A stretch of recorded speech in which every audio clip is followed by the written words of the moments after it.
देश की ताकत तीनों है महान, जवान, किसान और जनता महान। आध्यात्मिक एकांत बनाम निर्वासन। गोकर्ण की गुफा में पाई गई रूसी महिला पर कर्नाटक हाईकोर्ट की रोक ने खड़ा किया मानवाधिकारों का बड़ा सवाल।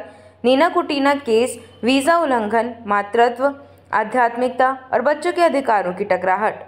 मुख्य बातें। कर्नाटक हाईकोर्ट ने रूस की नीना कुटीना के निर्वासन पर अंतरिम रोक लगाई। महिला अपनी 2 नाबालिग बेटियों के साथ गोकर्ण की गुफा में रह रही थी। अदालत ने कहा, निर्वासन बच्चों के कल्याण के लिए जोखिम भरा हो सकता है। मामला बच्चों के अधिकार, मानसिक स्वास्थ्य और आध्यात्मिक जीवन बनाम कानून की सीमा पर केंद्रित हो गया है। गुफा में शांति की तलाश और भारत में अनियमित जीवन। रूसी नागरिक नीना कुटीना, जो कई सालों से भारत में वीज़ा की अवधि समाप्त होने के बावजूद रह रही थी, उनको कर्नाटक पुलिस ने गोकर्ण के रामतीर्थ पहाड़ियों के घने जंगलों में एक गुफा में 2 छोटी बच्चियों के साथ पाया। उनके अनुसार यह बड़ी और खूबसूरत गुफा उनके लिए एक आध्यात्मिक एकांत और प्रकृति से जुड़ाव का माध्यम थी। गुफा में बिजली नहीं थी, पानी नदियों से आता था, खाना जंगल में पकता था।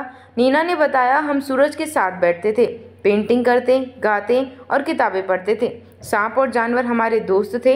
अधिकारियों की कार्यवाही और हाईकोर्ट की रोक। 9 जुलाई को गुफा से निकाले जाने के बाद अधिकारियों ने नीना और उनके बच्चों को शहर में लाकर उनका मेडिकल परीक्षण कराया और बच्चों को आश्रय गृह में भेज दिया। चूंकि नीना वर्षों से बिना वैध वीज़ा रह रही थी, निर्वासन की प्रक्रिया शुरू कर दी गई थी, लेकिन कर्नाटक उच्च न्यायालय ने इस पर रोक लगा दी, ये कहते हुए कि इस तरह की कार्यवाही बच्चों के सर्वोत्तम हितों के खिलाफ हो सकती है। बाल अधिकारों की दुहाई और कोर्ट की चेतावनी। नीना की वकील बीना पिल्लई ने अदालत में कहा कि अधिकारियों ने UN convention on the rights of the child के अनुच्छेद 3 का उल्लंघन किया है, जिसमें कहा गया है कि बच्चों को प्रभावित करने वाले सभी फैसलों में उनके हित सर्वोच्च होने चाहिए।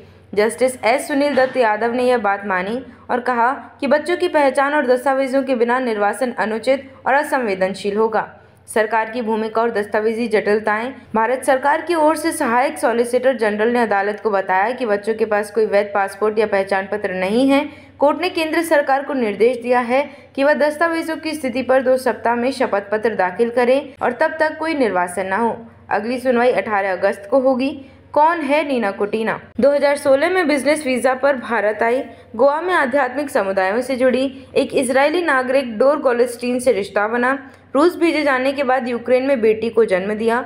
2020 में फिर भारत लौटी, एक और बेटी हुई। 2023 में सबसे बड़े बेटे की भारत में सड़क दुर्घटना में मौत। इसके बाद गुमनाम जीवन अपनाया और गुफा में रहने लगी। गुफा से जेल तक। नीना का भावनात्मक संदेश। नीना ने एक मित्र को संदेश भेजा, हमें हमारी बड़ी और सुंदर गुफा से निकालकर ऐसी जेल में डाल दिया गया है जहां कोई आकाश, घास या झरना नहीं है, सिर्फ बर्फीली जमीन है। एक बार फिर बुराई जीत गई है। निष्कर्ष, क्या निर्वासन समाधान है या पीड़ा का विस्तार? नीना कुटीना का मामला अब सिर्फ एक वीज़ा उल्लंघन नहीं, बल्कि अंतर्राष्ट्रीय मानवाधिकार, बाल संरक्षण, मानसिक स्वास्थ्य और आध्यात्मिक स्वतंत्रता जैसे जटिल सवालों से जुड़ गया है। हाईकोर्ट का यह फैसला दर्शाता है कि कानून को बच्चों की संवेदनशील जरूरतों के प्रति अधिक संवेदनशील बनना होगा। अब देखना है कि 18 अगस्त को अदालत क्या रुख अपनाती है, निर्वासन, नागरिकता या कोई और समाधान। देखते रहिए changing future TV. Like, share और सब्सक्राइब करना ना भूलें देश, दुनिया और भविष्य की सबसे बड़ी खबरों के लिए।